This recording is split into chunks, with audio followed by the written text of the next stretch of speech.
Today I'm going over my TTS to RVC pipeline, which allows you to use those AI voice models you trained in RVC to convert audio for a TTS, which makes them just sound so much better and so much more realistic. So here's a quick example from my Vivi Assistant project. Well, insist on believing that, then I suppose there's no changing your mind. But let me make one thing clear. Even if I were a so-called VTuber, it wouldn't change who I am as a person. And so that was all done with the TTS to RVC pipeline. And this tutorial is geared more towards the development side of things. So if you want to incorporate it into a project, or if you just want to know how all of this works, this could be for you as well. We will be running through some code. So today there are some prerequisites that I expect you either have installed on your computer already or kind of have some knowledge of. You do need to have RVC installed or played around with RVC because we're going to need an RVC voice model. So if you don't have RVC installed, go check out this AI voice cloning for singing with RVC tutorial. And if you don't have Tortoise TTS installed on your computer, go check out the installation here, as that's the text-to-speech engine that I'm going to use, but I'll also show how you can use it with other TTS engines. You should also have Git installed on your computer, Python 3.10, and with that, we're going to go ahead and jump into some installations. So I'm going to be doing everything inside of VS Code, and I have a test Python script that I have in here already, and it looks like this. So it's got 3 functions, and then it's got the main right here. And so inside of your environment, what I'm going to do is set up a virtual environment. So let's go ahead and do that. If you're following along in VS Code, all we have to do is go ahead and open a new terminal. So you can do that by going up to the menu, going to terminal, going to new terminal and clicking it. And you'll have something that pops up like this. To create a new virtual environment, all we have to do is Python, do -m venv venv. And so this is going to create a virtual environment with the Python version we have installed on our computer. Now we will need to activate it. So do venv scripts activate, boom. And so if you're getting any type of error with trying to activate the venv, you have to set your execution policy on Microsoft. And so if you want to change your execution policy so that you can activate the virtual environment, you need to open up PowerShell, run as administrator, and then you have an administrator window here. And then inside of here, you would do something like set execution policy to remote signed, and then you would click A to yes to all. I'm gonna go ahead and just exit out of that, as I already have done that myself. And once you have that, you should be able to activate the environment. So here we have it. Now we're going to go ahead and jump into some installations. So head on over to my RVC to TTS pipeline. Everything's going to be linked down below in the description. Scroll down until you see this first part, which is install PyTorch locally. So we'll go ahead and open that link in a new tab. Once we are here, we're going to scroll down. I'm using Windows 11 and CUDA, well, 11.7 works in this case. So go ahead and copy that, head back on over to VS Code, paste, and this is going to be like about 3 gigs. So just wait for that to finish installing. Once that is done, we can now head back on over to my GitHub. And then we're going to install RVC as a package. So go ahead, copy this line. Go ahead, install that. Then we'll head back on over one more time and do this last installation. So let's go ahead and do that. And this one should be pretty quick, so it's going to finish up real fast. Cool. So we've got all of my GitHub stuff installed. To make some other things a little bit quicker though, we are going to use a Tortoise API that I already have coded. So head on over to this page right here. The GitHub will look like this, so all you have to do is just click on tortoiseapi.py and then go to this download button. We'll go ahead and download that into the folder that we're using, or whatever you're using. Go ahead and save that, and then we'll go out one more time, and then here is our tort.yaml_example. So we need to download this as well. So I'll go ahead and save that, and then we'll need to go into the RVC GitHub repository, because we need to install the RMVPE and Hubert base pickle tensors. So if we go over into the English section here, we'll scroll down until we find the portion that says you need to download them from Hugging Face space. So click on that, and then we're going to go down into their repository here and download some of these files. One word of caution is that pickle tensors can contain malicious Python code, so download these at your own risk. I've been using them and haven't been hacked yet, so I think they're generally safe, and I've run them through some virus scanners as well. But yeah, we're gonna need to download this Hubert base, so click this download file button, go ahead and install it. I already have one installed, and then you need to install rmvpe.pte, so install that into the same folder. And at the end of it, your folder should look something like this: tortoise API, tort YAML, rmvpe, and then Hubert base. And the last thing we need, I'll also provide this test py function, this test.py file that you can use, and then we'll also need an AI voice. In this case, I'm using my modding.pth file, and I won't provide this, but if you've trained a model, you should already have one, or if you want to download one from AI Hub, you can do that too, but you can just copy and paste it into your folder, and then you'll have it. But I already have one, so I'm gonna go ahead and delete that. And yeah, that should be everything we need to get our environment up and going. So here we are.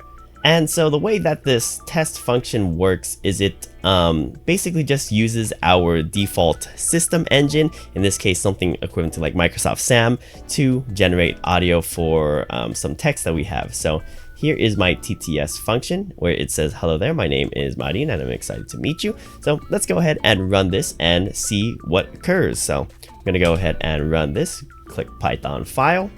It's going to use our virtual environment. Oops, and then I forgot we need to do some additional installations. So this is how the whole command looks right here. So we're gonna go ahead and paste that. And there we go. We should have everything up. So let's rerun that. And there you go. So what it did was output a WAV file, and let's listen to it real quick. Hello there. My name is Maureen and I am excited to meet you. So there you go, Microsoft SAM. And all we're going to do is convert that audio file using the pipeline that we just installed. And so the core concept here is we're feeding an audio file path into the RVC conversion pipeline, and it's going to do its magic and output a audio file that has the voice converted, just like you do in RVC for songs, etc. And in this case, this is just a simple text-to-speech generator that's going to output a file path. So here we can verify that real quick by printing out the audio file name, and actually we'll make it a little bit prettier. So let's go ahead and here we go. Our audio file path is out.wave. And so that is what we're going to need to feed into RVC convert. To do that, since we have the pipeline installed as a package, what we have to do is do from RVC infer import RVC convert. And so I guess there's something happening with VS Code, so we're going to close out of VS Code real quick and reopen it. All right, so the reason I closed the VS Code and reopened it is sometimes it doesn't register that you have packages. So now if I were to rewrite that line, things would pop up for me. So RVC infer import RVC convert. So there we have it. And so what I was talking about earlier is all we need to do is pass an audio file path into RVC convert and we are good to go. So here we'll call that function RVC convert, and I have a description for what all these different parameters do, so you can read through those if you want. But the key one that we need is model path. So we'll go ahead and do model path is equivalent to our model name, which is the RVC model that we have, which is modding.pth. Sorry, we need quotes. And then we'll do one more argument, which is going to be the input audio file. So in this case, it's called input path. And all we need to do is pass in this audio file path, which is audio file name in this case. So we'll go ahead and do that and save it, and we should be able to run it. So let's go ahead and see what occurs here. Go ahead, Python file, and you'll see that it is going to load a bunch of things and write out to the file. So let's go ahead and see what we got, and it's going to output it into a folder called output, and that's how I coded it. So let's go ahead, listen. Hello there. My name is Maureen and I am excited to meet you. So that's the most robotic modding that I've ever heard. But it works. So it converts the voice into the RVC trained voice. But if we want to increase the pitch, we have to use F0 up key. In this case, we're going to do 6, save, and then rerun so we can get that file one more time. Alrighty, and so if we head on over back into the folder, let's go ahead and take a listen again. Hello there. My name is Maureen and I am excited to meet you. So that sounds much better. So it sounds a little bit closer. And here's the original output. Hello there. My name is Maureen and I am excited to meet you. But that's very robotic. And, if you're going for that, this could work fine. But that's not what I'm going for. So we need a more advanced TTS engine for the back end of that file. And so that's where the TTS, that's where the Tortoise API comes in handy. And so for this portion of the tutorial, you would need Tortoise TTS running and working. In this case, I'm going to head over to where I have mine installed and launch the start.bat file. And here we have the command window popped up open, and we're going to go ahead and launch it on the local URL. So if we go back into Chrome, we'll now have our Gradio page for the Tortoise TTS, and this should be familiar if you've seen my Tortoise videos. And so all we're doing is making use of the use via API endpoints, and that is how my Tortoise API works. But you do have to set some settings inside of Tortoise first. So inside of settings, you can set the auto regressive model. In this case, I already have a fine-tuned one, but let's just say that you just have the auto regressive one. That'll work too. But that is all you need to set inside of Tortoise TTS. And then everything else will be set inside of our tortoise.yaml example here. So we're going to go ahead and rename this to tort.yaml. So get rid of this _example. And so now it is a regular YAML file. And so I have some variables in here that you just have to substitute for. The name that we're going to use in this case is Marin. And then we'll leave voice chunks at 0, candidates 1, 0, samples 4, iterations 32. And then we'll go ahead and change the temperature. And so all these numbers basically are the same settings that you would set in the generate tab here, as well as the experimental tab, but just parameterized into a YAML file. So I just put all of those into a YAML file so that it's easier to set up. The biggest one is just getting the voice name. So that's equivalent to setting the voice name here. Once we have that, the Tortoise API will take care of everything else. And so let's just head back on over into test.py. Since we're going to be using Tortoise, I'm going to go ahead and comment that out. And in this case, we're going to need to now import the class. So we'll do the same thing from Tortoise API, import Tortoise API. What we have to do is instantiate a new class. And so we're going to call this, let's just call this Tortoise equals Tortoise API.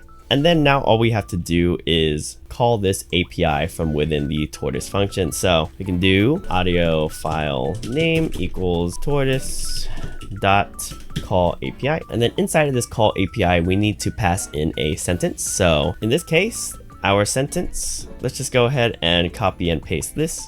Let's just say sentence is equal to this text here.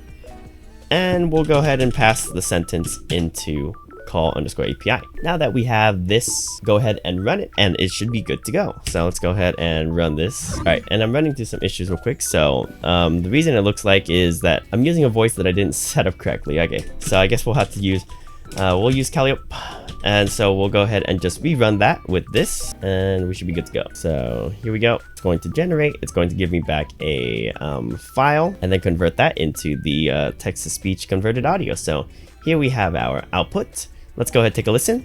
Hello there, my name is Maureen and I'm excited to meet you. So that is a little bit too high pitched now. So we'll go ahead and just put the F0 key to 0 and go ahead and rerun this and head on over to here once again. Hello there, my name is Maureen and I'm excited to meet you. So there you go. You have the text-to-speech audio with voice conversion on it. And so here is how the original one sounds. Hello there, my name is Maureen and I'm excited to meet you. And this is the conversion once again. Hello there, my name is Maureen and I'm excited to meet you. All right, and so that is basically it. I have tried to abstract it away enough so that all you have to do is install the RVC pipeline and call RVC_convert for any audio file, and it should do the conversion as long as you set up everything correctly. And so the biggest thing for you that's going to be on your end is you have to find some type of TTS system to use. In my case, I have Tortoise TTS, which if you get it set up like the video tutorial that I have, you should be able to use this you should be able to now use the Tortoise API module that I have here and set it up as shown to get it generating audio. Some things to note: if you're a developer, you need to make sure that the .pt files are located in your top level directory, and then if it's not working, you may also need to check that you have ffmpeg installed on your system, or also located in your top level directory. If you're watching this video as a no-code user, don't worry, I will be releasing some projects in the future that will be very low code and almost no code that you can utilize that use this project, such as my Vivi voice assistant and my AI audiobook maker. As well, I'm starting to offer one-on-one consulting, so if you need help with integrating this into your project, you can head on over to my Buy Me a Coffee page where I have started setting up commissions. Here is the home page right here, and then here's the commissions tab, where if you think a 30-minute one-on-one is for you, I am now opening myself up to allowing this as another avenue for helping out other individuals. If you're not looking for the one-on-one attention, there is my Discord group chat that you can join as well. I do respond on there, albeit when I have free time, so that is an alternative option if you want to ask certain things about these tools too. But beyond that, I do have some things in store for new YouTube tutorials on some of the projects that I've been working on, so look out for those in the future. Those ones will be a little bit more user-friendly that you can just kind of download and use. So that is a little bit long time due, but we'll be getting those videos out shortly. So as always, thank you guys so much for watching, and if you found anything useful, consider liking, subscribing, all that cool stuff, and thank you so much. See you guys later.